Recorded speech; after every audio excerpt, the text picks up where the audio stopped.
हाय दोस्तों, मैं हूं डॉक्टर सूर्यकांत, प्रोफेसर एवं विभागाध्यक्ष रेस्पिरेटरी मेडिसिन विभाग, king George medical university Lucknow. इसके साथ साथ जो चेस्ट रोग की दो संस्थाएं हैं, national college of chest physician India और Indian college of allergy, asthma and applied immunology, उसका मैं राष्ट्रीय अध्यक्ष हूं। आज हम लोग कोरोना पर लेकर जो भ्रांतियां हैं, उन भ्रांतियों को आपके माध्यम से, इस चैनल के माध्यम से दूर कर रहे हैं। पहली भ्रांति क्या है? लोग समझते हैं कि शायद मच्छर के काटने से कोरोना फैलता है। मैं आपको बता दूं, ये मच्छर के काटने से नहीं फैलता है। ये मूलतः चाइना में जो कोरोना उत्पन्न हुआ या फैला, वो कुछ एनिमल्स के द्वारा फैला, मुख्यतः चमगादड़ और दूसरी एनिमल्स के द्वारा फैला, और उसके बाद इसका जो ट्रांसमिशन हो रहा है वो ह्यूमन टू ह्यूमन हो रहा है। हमारे देश में जितने भी कोरोना के बीमार हो रहे हैं, उसमें 90% या उससे भी ज्यादा जो केसेस आ रहे हैं, वो सब केसेस उन लोगों के कांटेक्ट में होने से आ रहे हैं, या तो वो स्वयं बाहर से आए हैं, विदेशों से, दूसरे देशों से जहां पर कोरोना प्रभावित संख्या ज्यादा है, या उनके संपर्क में आने से हो रहा है। एक बात।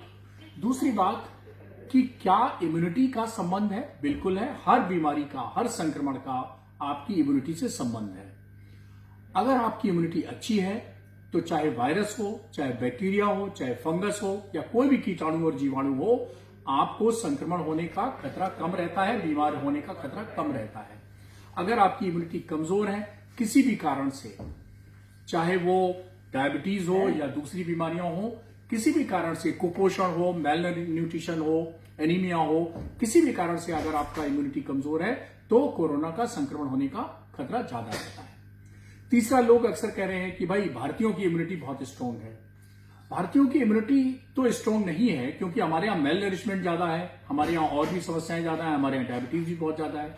लेकिन एक चीज भारत में जरूर है, वो क्या है? वो है कि हर्ड इम्यूनिटी। हर्ड इम्यूनिटी का मतलब होता है कि इम्यूनिटी इन मासेस, अर्थात हम बचपन से ही हम अक्सर एक्सपोज रहते हैं कीटाणु से, जीवाणु से, वायरस से, बैक्टीरिया से। दूसरे देशों के लोग हाइजीन के लेकर बहुत ज्यादा कॉन्शियस हैं, तो वो एक हाइजीन थ्योरी जिसको हम लोग कहते हैं कि ज्यादा हाइजीन से आप रहोगे तो आपकी हर्ड इम्यूनिटी कम हो जाती है। ये इंडिया के साथ जरूर प्रभावित कर रही है कि हमारी हर्ड इम्यूनिटी, क्योंकि हम बचपन से ही एक्सपोज हैं, हमारे उतना स्वच्छ वातावरण हमारे यहाँ नहीं है, हमारी उतनी हाइजीन नहीं है, तो हमारी हर्ड इम्यूनिटी या कम्युनिटी की जो इम्यूनिटी है वो थोड़ी स्ट्रांग है। शायद ये कारगर कर रही है कोरोना को लेकर। एक और चीज सामने आती है कि क्या उम्र का कोई प्रभाव पड़ता है? बिल्कुल पड़ता है।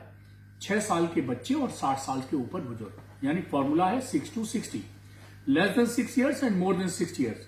6 साल से छोटे बच्चे, उनकी इम्यूनिटी कमजोर होती है क्योंकि उनकी इम्यूनिटी पूरी तरह से डेवलप नहीं हो पाई होती है। 60 साल से ऊपर के बुजुर्ग हैं, उनकी इम्यूनिटी कमजोर हो जाती है उम्र के साथ। इसलिए उम्र के दो पड़ाव ऐसे हैं जहां पर संक्रमण होने का खतरा ज्यादा है। इसके अलावा कुछ और हमारे ग्रुप्स हैं जिसमें इम्यूनिटी कमजोर हो जाती है। उदाहरण के तौर पर गर्भवती महिलाएं। तो छोटे बच्चे, गर्भवती महिलाएं और बुजुर्ग, ये 3 श्रेणियां ऐसी हैं जिसमें इम्यूनिटी कमजोर होती है और इनको संक्रमण का खतरा ज्यादा है। अब एक आखिरी बात, कई लोग कहते हैं बीपी है, किडनी की डिजीज है, डायबिटीज है। तो मैं आपको बता दूं कि जितनी भी क्रोनिक बीमारियां हैं, चाहे वो एस्थमा हो, सीओपीडी हो, डायबिटीज हो, ब्लड प्रेशर हो, किडनी की बीमारी हो, लिवर की बीमारी हो, हार्ट की बीमारी हो, जितनी भी क्रोनिक बीमारियां हैं, अगर वो हैं तो उनको इस तरह के इन्फेक्शंस, कोरोना इन्फेक्शंस या दूसरे इन्फेक्शंस का होने का खतरा ज्यादा है। न सिर्फ होने का खतरा ज्यादा है, बल्कि सीवियर इन्फेक्शन का भी होने का खतरा ज्यादा है। एक बात मैं अंतिम रूप से दे दूं कि आखिर हम बचें कैसे। तो मेरा सुझाव है कि कोरोना को हवा मत बनाएं, इससे डरने की जरूरत नहीं है। बहुत आसान बात है कि अपनी इम्यूनिटी को स्ट्रांग रखिए, स्वस्थ आहार लीजिए, जिसमें इम्यूनिटी हमारी किससे बढ़ती है? इम्यूनिटी हमारी बढ़ती है फ्रूट्स, ड्राई फ्रूट्स और हरी सब्जियों से। इसके अलावा आप सोचें कि अंडा खाने से इम्यूनिटी बढ़ती है, मीट खाने से इम्यूनिटी बढ़ती है, तो ये बिल्कुल गलत बात है। बिल्कुल नहीं बढ़ती है, बल्कि कमजोर और होती है। तो आप इम्यूनिटी बढ़ाने के लिए हरी सब्जियां और ताजे फल, मौसमी फल, कोई जरूरी नहीं आप बेमौसम के फल खाएं, महंगे फल खाएं, जो मौसम में ताजा, सस्ता और आसानी से उपलब्ध फल मिल रहा है वो आप खा सकते हैं। और एक बात, बड़ी क्राइसिस है मास्क को लेकर, सैनिटाइजर को लेकर। कोई जरूरत नहीं है, जेब में अगर रुमाल है, रुमाल को लपेटिए नाक और मुंह में, बहुत बढ़िया मास्क का काम करेगा। आप गांव में रहते हैं, गांव में गमछा होता है, गंगोछा होता है, अंगोछे को 4 परत करिए और नाक और मुंह को ढकिए, बहुत अच्छा मास्क का काम करेगा। लड़कियां हैं, दुपट्टा को 4 परत लपेटिए, नाक मुंह ढकिए, बहुत अच्छा मास्क का काम करेगा। कोरोना जब किसी व्यक्ति छींकता या खांसता है तो उसके छींकने और खांसने से फैलता है। और ये मान लीजिए कुर्सी पे बैठ गया, आपके मोबाइल पे बैठ गया, किसी और धातु पे बैठ गया, तो इसकी उम्र सिर्फ 12 घंटे है। 12 घंटे बाद ये मर जाता है। तो आप चिंता मत करें, जब भी आप किसी जगह को छुएं, किसी कुर्सी को छुएं या किसी और ऑब्जेक्ट को छुएं, तो आप साबुन से मुंह धो लें, साबुन से हाथ धो लें। और जरूरी नहीं सैनिटाइजर हो, सैनिटाइजर की कोई जरूरत नहीं। आप जेब में एक पेपर सोप भी रखे हुए हैं, 2 रुपए का एक पैकेट मिल जाता है पेपर सोप का। आप पेपर सोप अपने पर्स में रखिए मान्यवर, और उससे आप जहां मौका लगे वहां हाथ धो लीजिए, कायदे से ऐदे से रगड़ रगड़ के बहुत अच्छी तरह से हाथ धो लीजिए। तो ये प्रोटेक्शन का काम करता है। दूसरी बात, ये वायरस फैलता है ठंडे मौसम में और ठंडे वातावरण में।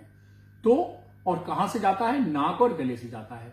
तो आप ऐसी चीज कोई मत खाइए जो गले को ठंडा करे, अर्थात कोल्ड ड्रिंक, आइसक्रीम, इनसे अवॉइड करिए।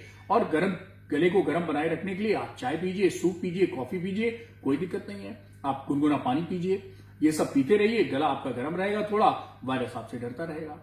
दूसरा, मौसम जैसे जैसे गर्म होगा, अभी थोड़ा सा ठंडा मौसम है, मौसम जैसे जैसे गर्म होगा तो इस वायरस, ये हीट रेजिस्टेंट नहीं है, हीट लेवाइल है, गर्मी से मर जाता है। 30-35 डिग्री जैसे ही टेम्परेचर होता है ये मर जाता है।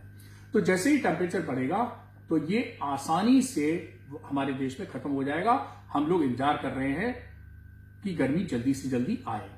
अगर गर्मी नहीं तब तक आ रही, तब तक एक काम और आप कर सकते हैं कि भीड़ वाले इलाके से सबने कहा है कि बचिए, मिलने पर हाथ जोड़िए, आलिंगन करना, चुंबन करना, और ये सब ये विदेशी सभ्यताएं, हमारी सभ्यता है नहीं, भारतीय सभ्यता में नमस्ते करते रहिए, आप बचे रहेंगे।